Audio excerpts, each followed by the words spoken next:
Hoy con Fitel Televisión nos hemos desplazado hasta la ciudad condal, Barcelona, concretamente a la antigua fábrica de Estrella Damm, para estar presentes y dar cobertura a la presentación del nuevo cartel del Som de Mar Festival, que se inició el pasado mes de agosto en los jardines de Santa Clotilde. Este festival cuenta con artistas de renombre de todo el panorama nacional y nosotros con Fitel hoy estamos aquí para descubrir los cabezas de cartel y también para entrevistar a su alcalde Jaume Adolçat de Lloret de Mar, al concejal de Promoción Económica,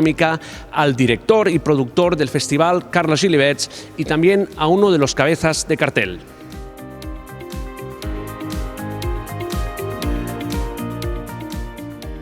Carles Gilivets, director del festival Som de Mar, aquí a l'antiga fàbrica d'Estrella Damm, presentant un cartell del luxe pel 2021, entre d'altres Miquel Àvares, Sopa de Cabra, Els Amics de les Arts, Passion Vega, David Otero, Déu-n'hi-do, felicitats. Gràcies Marc. Estem molt contents realment perquè aquesta feina que va començar el mes de maig, en un moment molt complicat, com sabem tots, no? La volem continuar i volem que tothom realment pugui gaudir de la cultura a Lloret de Mar i per això és una aposta molt potent en aquest sentit de tenir un cartell d'aquestes característiques, com deies tu, amb noms molt coneguts, en diferents estils, i això és el que volem, no? Que cadascú triï el seu concert, pugui gaudir d'un entorn meravellós i fantàstic com és el Jardí de Santa Clotilde, i és la nostra aposta de futur, no? Mantenir i consolidar aquest festival a Lloret de Mar. Què representa un festival com el Som de Mar per un poble com Lloret de Mar? Home, per nosaltres com a poble, com a destinació turística, és una gran passa endavant. De fet, posem de manifest un festival en termes culturals molt potent, però a la vegada posem de relleu un lloc magnífic com són els Jardins de Santa Clotilde, amb un entorn màgic diferencial i com cap altre. Per tant, són uns elements que conjugats ens porten a tenir aquest gran producte cultural i musical que és el Som de Mar. Nosaltres era quelcom que feia temps que perseguíem, la possibilitat de tenir un esdeveniment musical de referència, i l'any passat, gràcies, va arribar la proposta d'en Carles Gilivets, un lloretenc il·lustre, i vam veure l'oportunitat en un marc en el que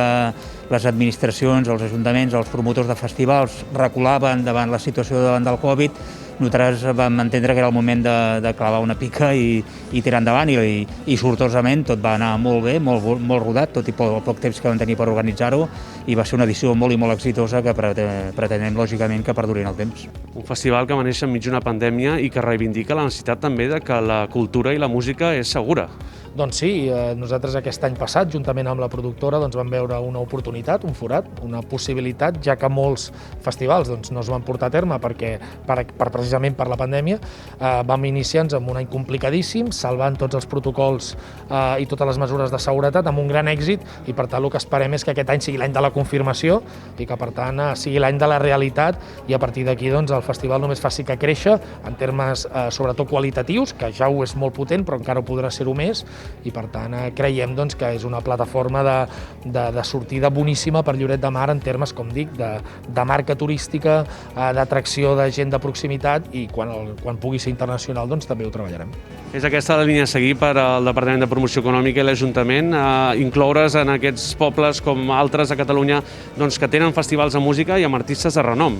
Sí, de fet és una estratègia que fa anys que estem seguint. El que necessitàvem és tenir aquesta projecció pública exterior que tothom conegués aquesta realitat de Lloret, no? Per això ens desplacem avui a Barcelona, precisament, perquè arrossegar els mitjans fins a la teva població per una presentació d'aquest tipus és difícil. Ens acostem a la capital amb la vocació, amb la voluntat de que tota la premsa especialitzada tingui coneixement, que de fet ja el té,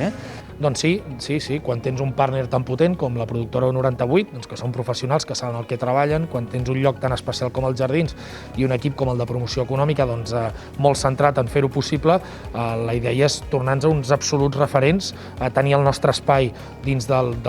món dels festivals de la Costa Brava, que és molt important, i de la resta del país, i que per tant,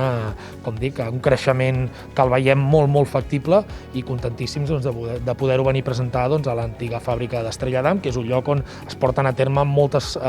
presentacions de grans festivals i de grans activitats culturals d'aquest país. Sí, aquest festival, com deia, que està creat dins de la pandèmia, surt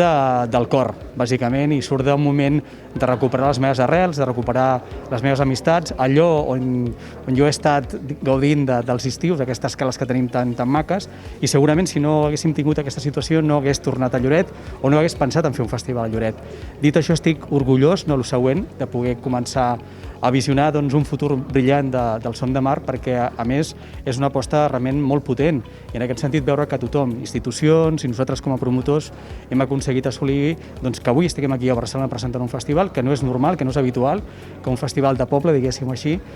costa molt que els mitjans doncs, es facin ressò, costa molt que algú es prengui seriosament, no? Que allò no és una flor d'un dia i que realment doncs, tindrà continuïtat, i crec que tenim el bagatge, l'experiència per demostrar que apostem i fort per aquest festival. Doncs des de Fitel Televisió, agrair el teu temps i animar a seguir promocionant Lloret d'aquesta manera i apostant per la música i la cultura. Gràcies a vosaltres per ser-hi, per tant, per seguir aquesta actualitat lloretenca. Gràcies, Marc, i gràcies a vosaltres, perquè crec que Fitel està fent una boníssima feina a nivell de comunicació, en aquest cas per la gent de Lloret, i que aquest tipus de notorietat a nivell informatiu és fonamental, o sigui que gràcies a vosaltres per recolzar també el festival. Moltes gràcies.